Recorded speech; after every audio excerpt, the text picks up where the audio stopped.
What if the man the FBI hunted for decades, the man whose name became a punchline, a ghost story, a legend whispered in parking lots and courtrooms? What if he was never actually gone? What if the greatest disappearing act in modern history wasn't done to Jimmy Hoffa, but by him?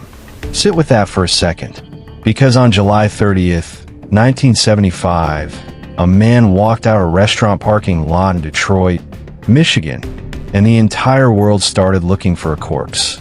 Police dug up stadiums. Informants sold stories for cigarettes in federal prisons. Reporters spent careers chasing ghosts. And the FBI, the most powerful investigative agency on Earth, came up empty. Every single time. This is the story they never told you. And once you hear it, you'll never look at the name Jimmy Hoffa the same way again. Detroit, July 30th, 1975, 2:15 p.m. The sun was brutal that day. The kind of Midwestern summer heat that climbs under your collar and doesn't let go. In the parking lot of the Machus Red Fox restaurant, an upscale place, white tablecloths, the kind of spot where serious men had serious conversations. A forest green Pontiac Granville sat with its engine running. Inside it was James Riddle Hoffa.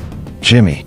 He was 62 years old, barrel-chested, with hands that looked like they'd been carved from the same Detroit steel his men drove across America. He wasn't there for lunch. He was there for a meeting, a peace summit, really, with two men who had slowly, methodically dismantled everything he had built. Anthony Tony Jack Aloni, a Detroit mob boss, and Anthony Tony Provenzano, a Teamster boss from New Jersey who made his real money from shadows and silence. Jimmy had been out of prison for 4 years, courtesy of a commuted sentence from President Nixon, a deal that came with a quiet poison pill. He couldn't hold union office until 1980. But Jimmy Hoffa wasn't built for waiting. He was built for the front of the room, the microphone, the roar of 10,000 men in hard hats chanting his name. He wanted his union back. And these two men were the lock on the deal. To understand what happened next, you have to understand what Jimmy Hoffa actually was. Not the legend, not the FBI file, the man. He had started organizing workers at the age of 17 in a loading dock. In the middle of a strawberry delivery strike, he helped organize on the spot. Literally on the spot. He saw a truck, he saw injustice, and he acted. By the time he was 30, he was the most powerful labor leader in America. By 40, he controlled the Teamsters Union. Over 1 million truck drivers, warehouse workers, and logistics employees. And through their pension funds, he had quietly become one of the most important financiers of Las Vegas casino construction in American history. The mob loved him. The government feared him. Robert Kennedy spent years trying to put him away and finally succeeded in 1967. Tax fraud and jury tampering. Jimmy went to prison, but he ran the union from behind bars like a general commands troops from a bunker. Then Nixon let him out, but the world had changed. And the men who now ran his union, men with blood on their hands and patience in their hearts, had no interest in Char. ING. 2:30 p.m. The parking lot is still. Jimmy had called his wife from a payphone at 2:15. The guys aren't here yet, he told her. His voice carried that familiar edge. Not nervousness, exactly. More like the coiled irritation of a man who is never, ever late, forced to wait on others. He hung up. He sat. At 2:45, he made one more call to a friend, a small-time operator named Louis Linteau. Tony Jack isn't here. I'm leaving. Then he put down the phone, walked back to his car, and the world lost him. No witnesses. No body. No blood. No thing. What the official story tells you is simple. The mob got him. Tony Jack, one or both, arranged for Jimmy to be picked up, killed, and disposed of so thoroughly that 50 years of searching has turned up nothing. The theories about where he ended up have become American folklore. Under the end zone of Giant Stadium, ground into a Florida swampland, dissolved in an oil drum. The FBI believes it. Most historians believe it.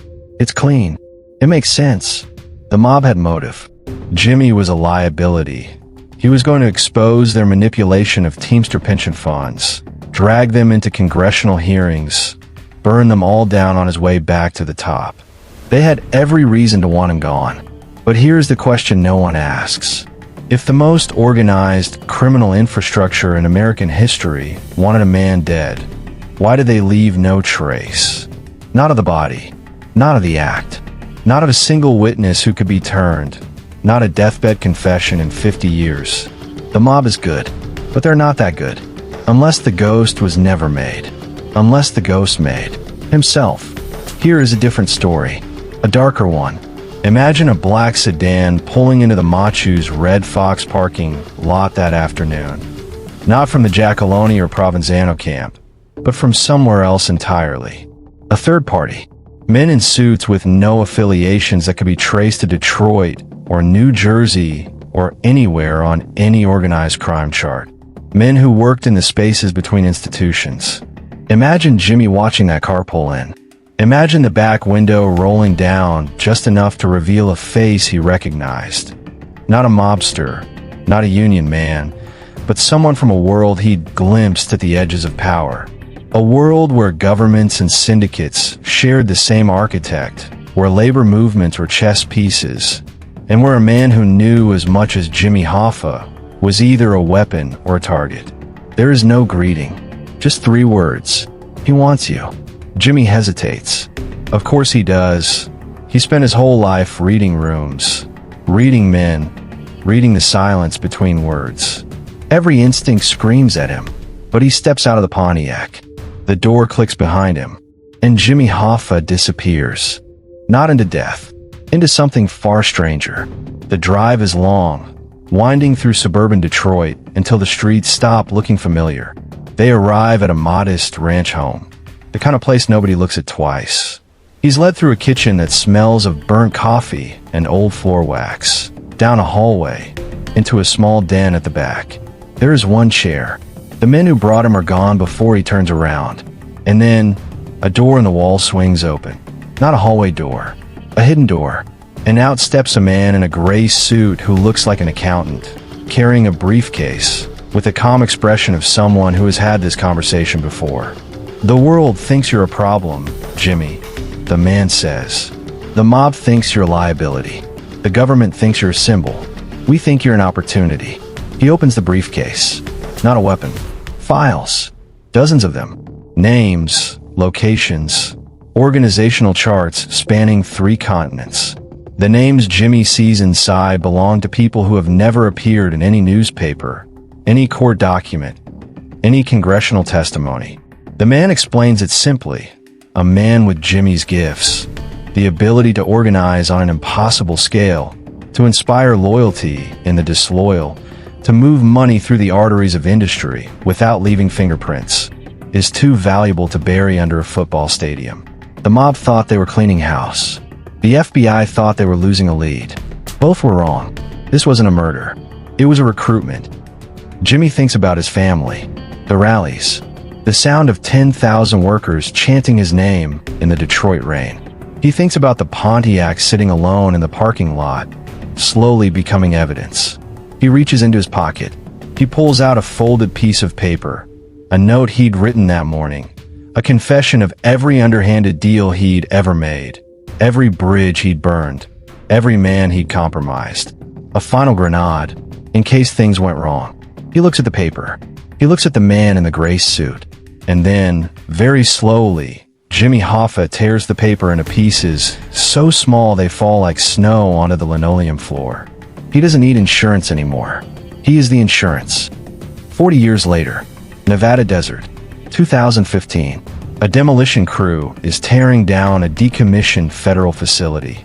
The kind of building that appears on no public record, whose construction budget is buried in footnotes in the mid-1970s defense appropriations.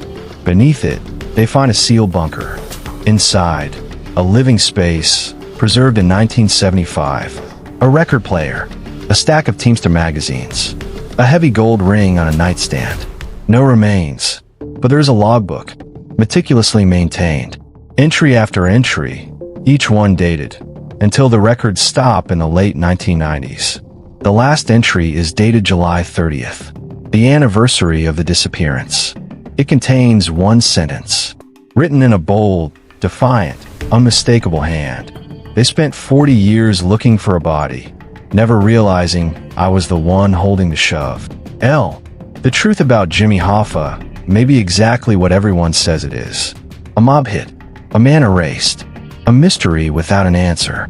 Or the greatest trick ever pulled in American history wasn't making a man disappear.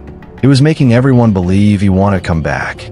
Because maybe the man who built the most powerful labor empire in American history, who bent presidents and defied prosecutors, who spent 5 years in a federal cage and came out swinging. Maybe that man looked at the world in the summer of 1975, saw the walls closing in from every direction, and decided that the only way to win was to stop existing. Not to die, to dissolve. The mob got the credit. The FBI got the case. The media got the story. And Jimmy Hoffa, if this version is true, got everything he actually wanted. The last word. The investigation into James R. Hoffa's disappearance remains officially open.